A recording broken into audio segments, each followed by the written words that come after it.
They caught him in the middle of the act, bro. Look at that. He got the head in. Look at that.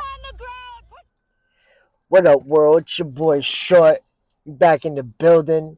Do this other little reaction video we got here for us. See what's going on. Just sending love out to the people out there, man. We back at it again. I'm gonna drop something real quick because I gotta head off to school right after this because your boy in college, you know what I'm saying? Clark University Cougars in the house. Boy, you already know what it is. If you don't look it up, man, I'm in the building. So we gonna just get right to it. This car, and it has no head. I don't know what is going on. Where'd it go? Right here. Stop.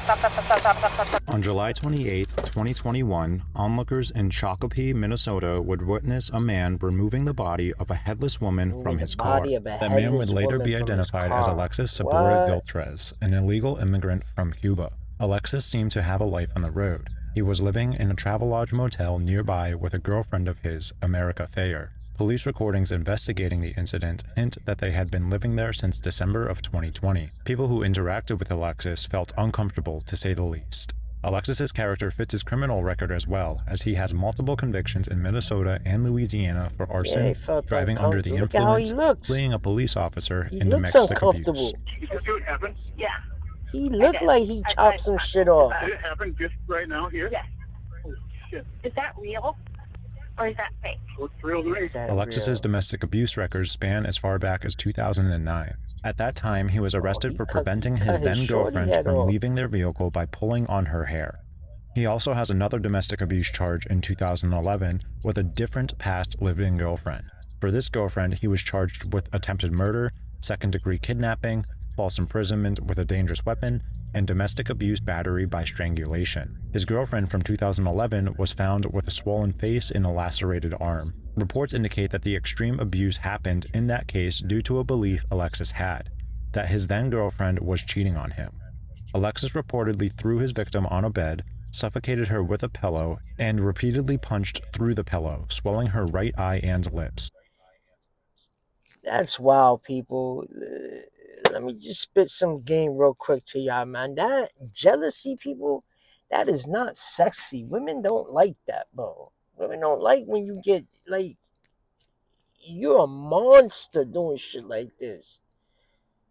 Like, women are beautiful beings, bro. They give us children, man. They populate the world. No man should be treating any woman like this. And then they get off with it. You see all them charges he had?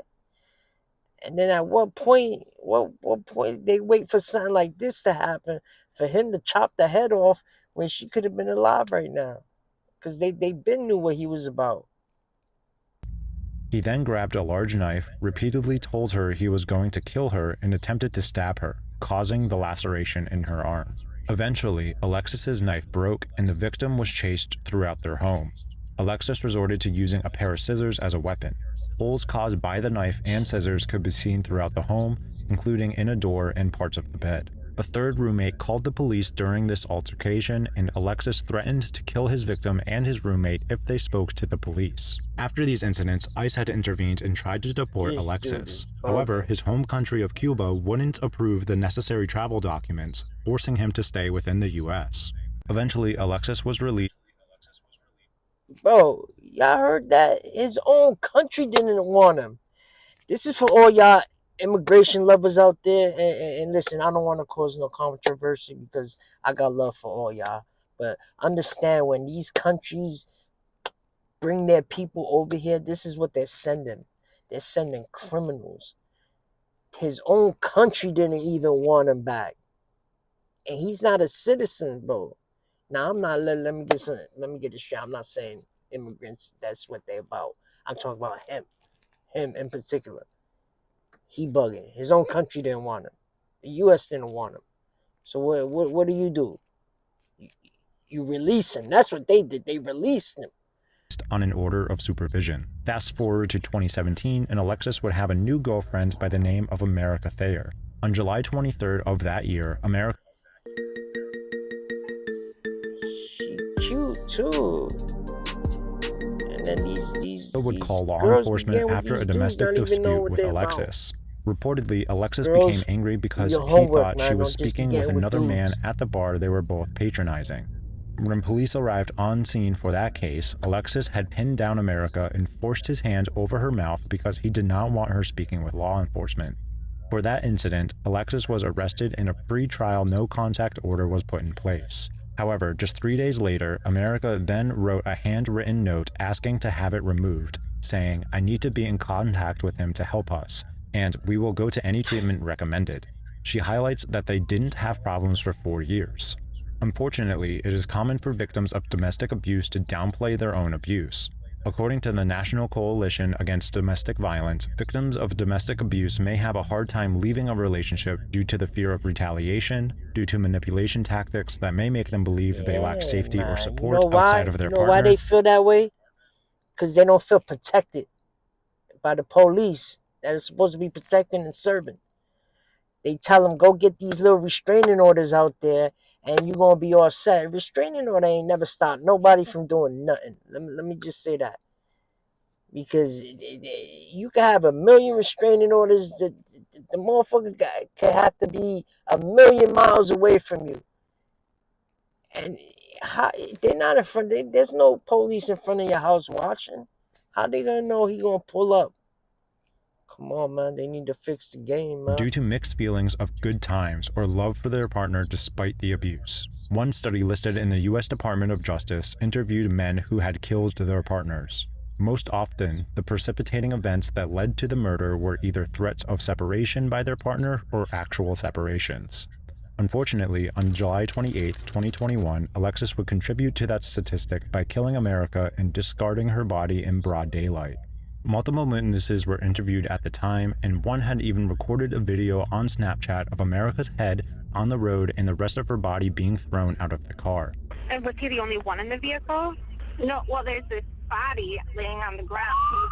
He had a huge knife. He was chopping at something in the car. Had a huge knife. And yes, and he tossed the knife into the grass. He pulled what looks like a head with hair out of the car, threw it on the ground, and then pulled this body out of the car. Okay, so he threw the head out in this area. Yeah, chopping the head with a knife on the ground. Shortly after that In scene, broad police scattered daylight. to find the man responsible. Police scattered to find the man responsible. Recording. Okay. Where'd he go? Right here. Stop. Stop. Stop. Stop. Stop. Stop. Stop. Stop. Stop. Stop. Get on the ground! He caught him in the middle of the act, bro. Look at that. He got the head in. Look at that. Get on the ground! Put your hands out where we can see them! Out like an airplane. Out like an airplane! Put them out. Oh, he got caught in the middle of. Bro, Do not move! I'm not trying to show him. Do not move! Don't move! Cover, we'll come. Yep, got him. Do not move. Look at the bag. Is that it right there? Y'all see that bag? Is that it? That's wow. All right. We're going to take this thing off. Bro, that's the bag right there, bro. You got a knife? Where's the knife at? Bugging. Why is his pants so tight like that, bro? What is he wearing? Is he wearing his wife's clothes, bro?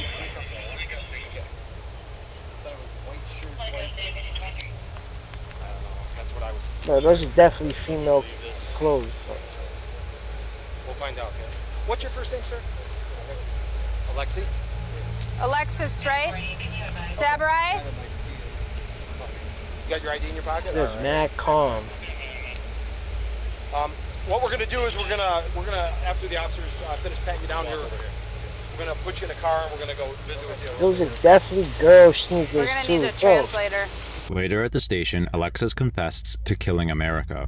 According to detective notes submitted to the court for evidence, Alexis is captured on video being asked what happened to her head, and Alexis replied, making a cutting motion with his hand across his throat. After the interrogation, investigators interviewed acquaintances of Alexis and America for more information. Patrons of the travel lodge Alexis and America were staying at had noted Alexis had threatened to cut America's head off days prior. Witnesses at the lodge also noted Alexis frequently carried a large knife with him and spent his time in the woods near the hotel. A friend of America's also noted that Alexis faked being mentally ill in order to deceive the courts and receive lesser charges for crimes he had committed in the past, citing Alexis's charge for arson. For that charge, Alexis allegedly set fire to an apartment complex to protest law enforcement in the wake of the George Floyd incident. Now in 2023, Alexis was convicted and found guilty of murder. However, Alexis's defense pushed for the case to consider his sanity. When this happens, the court breaks down the verdict into two parts. The first part asks if the defendant committed the crime. For this, Alexis was found guilty. The second part asks if the defendant was mentally ill under the Minnesota standards. The court found Alexis fit those standards for this case. Alexis is still guilty of committing the crime, but the office will label him as mentally ill and dangerous. America Thayer's son, Charles Thayer, had this to say about that ruling.